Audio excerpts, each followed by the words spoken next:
ایک بار ایک بھنگی بادشاہ کے محل میں صفائی کرتے جب ایک بھنگی کی نظر ملکہ پر پڑی تو وہ پہلی نظر میں اس پر فدا ہو گیا، لیکن اپنی حیثیت اور ملکہ کی حیثیت میں فرق دیکھا تو سر جھکائے وہاں سے چلا گیا۔ پر دل تھا جو ایک ملاقات کی حسرت میں تڑپتا رہا۔ عشق کی بیماری نے جسمانی بیماری کا روپ لیا اور وہ بستر پر پڑ گیا۔ بھنگی کی بیوی بھی اس ساری حالت سے واقف تھی۔ بھنگی کی خراب حالت کے بنا پر اس کی بیوی اس کی جگہ کام پر لگ گئی۔ کئی دن تک جب بھنگی ملکہ کو وہاں نظر نہ آیا تو اس نے اس کی بیوی سے دریافت کیا۔ بھنگی کی بیوی یہ سوچ کر گھبرا گئی کہ ملکہ کو اصل بات بتا دی تو نہ جانے کیا حال ہو ہمارا، لیکن ملکہ نے اس کی گھبراہٹ جانچ کر اسے اعتماد میں لیا اور حقیقت پوچھی۔ بھنگی کی بیوی نے وہ ساری صورتحال ملکہ کے گوش گزار کر دی۔ تب ملکہ نے اسے کہا کہ اس سے ملاقات کا یہی ایک راستہ ہے، تم اپنے شوہر سے جا کر کہہ دو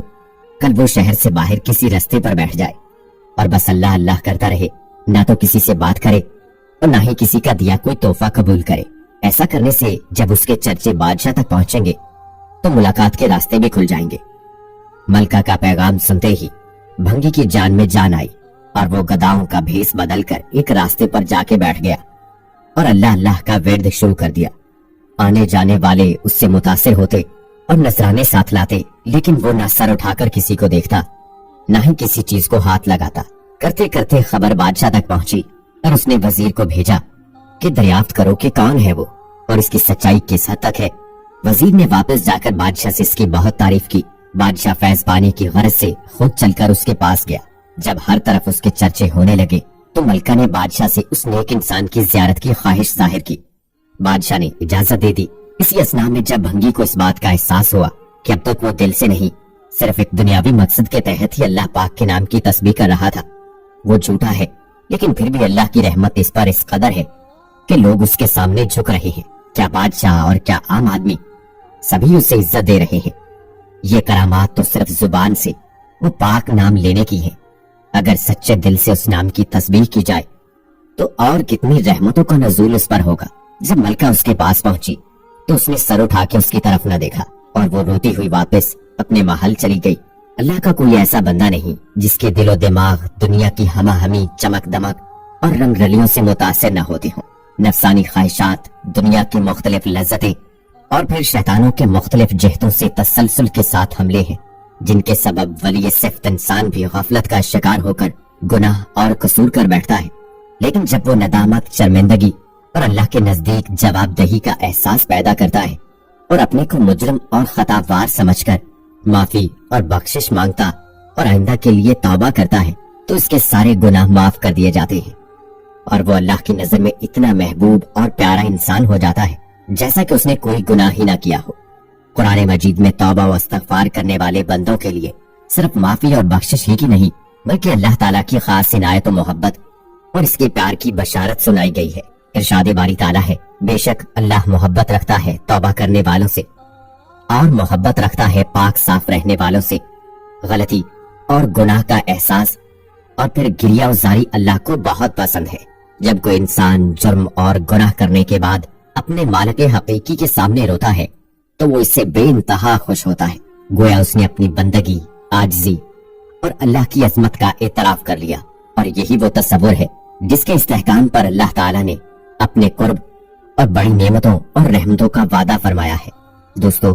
اللہ تعالیٰ اپنے مومن بندے کی توبہ سے اتنا خوش ہوتا ہے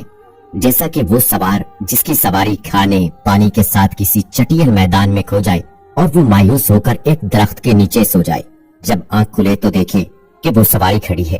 ظاہر ہے کہ اگر کوئی سوار تنہا جنگل میں سفر کر رہا ہو اور راستہ بھر کے لیے کھانے پینے کا سامان بھی اس جانور پر لدا ہوا ہو اور پھر وہ سفر کے دوران کسی دن دوپہر میں کہیں سایہ دیکھ کر اترا اور آرام کی نیت سے سو گیا، جب آنکھ کھلی تو دیکھا کہ اس کی سواری کا جانور اپنے سارے ساز و سامان کے ساتھ غائب ہے تو اسے بہت سخت تکلیف ہوگی اور پریشانی کی شدت سے دوچار ہو کر موت کی تمنا کرے گا۔ لیکن جب کچھ دیر کے بعد اسی سواری اور اس کے ساتھ تمام سامان مل جائے تو اس کی خوشی کی انتہا نہیں رہے گی اور وہ رقص و سرور کے عالم کیف میں غرق ہو جائے گا۔ اسی طرح جب جرم و گناہ کے بعد کوئی بندہ اللہ کی طرف رجوع کرتا ہے اور سچے دل سے توبہ کے ذریعے اللہ کا قرب چاہتا ہے تو اللہ تعالیٰ کو اس مایوس شخص سے بھی زیادہ خوشی ہوتی ہے اور وہ اپنے خطاکار بندے کو اپنا محبوب بنا لیتا ہے ایک حدیث میں ہے کہ اللہ کے نزدیک کوئی چیز 2 قطروں سے زیادہ محبوب نہیں، ایک آنسو کا قطرہ جو اللہ کے خوف سے نکلا ہو، اور دوسرا خون کا وہ قطرہ جو اللہ کے راستے میں گرا ہو۔ اللہ تعالیٰ فرماتے ہیں کہ گناہ گاروں کا رونا، آہ کرنا، گڑ گڑانا مجھے تسبیح پڑھنے والوں کی سبحان اللہ کی آوازوں سے زیادہ محبوب ہے۔ اللہ کی عظمت اور جلالت شان کی جو بارگاہ ہے وہاں آنسو نہیں ہے، اس لیے وہ ہمارے آنسوؤں کی بہت قدر کرتے ہیں، کیونکہ آنسو تو گناہگار بندوں کے نکلتے ہیں۔ فرشتے رونا نہیں جانتے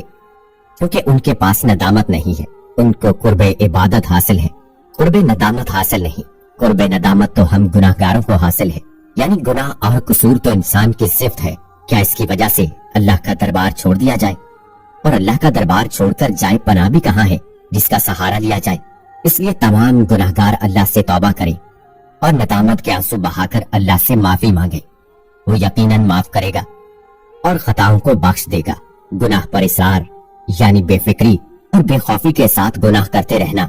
اور اس پر قائم و دائم رہنا بڑی بدبختی اور بہت برے انجام کی نشانی ہے، اور ایسا عادی مجرم اللہ کی رحمت کا مستحق نہیں۔ اس لیے آپ صلی اللہ علیہ وآلہ وسلم کے 70 مرتبہ توبہ و استغفار کے عمل سے یہ بات بھی معلوم ہوتی ہے کہ اگر کسی گناہ پر 1 مرتبہ توبہ کرنے کے بعد پھر سے وہی گناہ ہو جائے تو پھر سے توبہ کر لی جائے۔ اس میں شرم کرنے کی ضرورت نہیں کہ ایک گناہ کا بارہا ارتکاب ہو رہا ہے، بلکہ متعدد مرتبہ غلطیوں سے استغفار سے اللہ تعالیٰ خوش ہوتا ہے،